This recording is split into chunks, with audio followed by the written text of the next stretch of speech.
Oui, ça sert à la population. Oui, sans le pacte, la population serait dans des difficultés beaucoup plus grandes. Au-delà Donc des aujourd'hui, étiquettes Monsieur le Président, politiques, c'est- la je reconnaissance pense que des tous élus les de gens tout qui un sont ici territoire. vous disent un grand merci. Vous disent un grand merci. Merci pour les 467 millions d'euros déjà investis en Sambre-Avesnois lors des pactes 1 et 2. Merci pour la suite, car Emmanuel Macron va plus loin.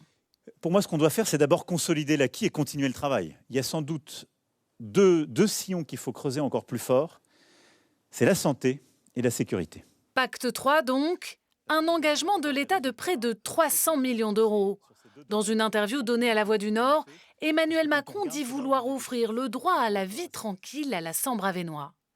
Cela passera par la construction d'un institut de soins infirmiers près de l'hôpital de Maubeuge, par la poursuite du chantier de la Nationale 2, par la lutte contre les violences intrafamiliales aussi.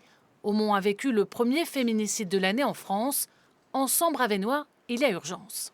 C'est aussi de la prévention et c'est aussi au niveau judiciaire des moyens, au niveau de la justice, que nous devons donner au tribunal d'Avesnes, notamment sur cet arrondissement. Et donc voilà, c'est une chaîne judiciaire et une chaîne policière qu'il faut reconstruire sur ce territoire.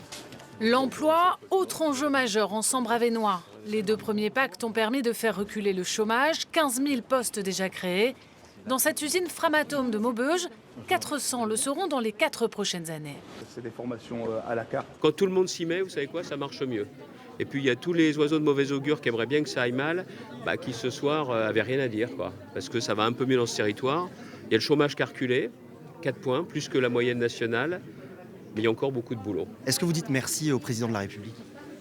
Mais oui, mais à partir du moment où des subventions arrivent sur notre territoire qui a été abandonné pendant des années, oui, bien sûr, mais merci. Le pacte 3, pour moi, je me disais, s'il n'existe pas, vous vous rendez compte de la tristesse, tout allait s'arrêter.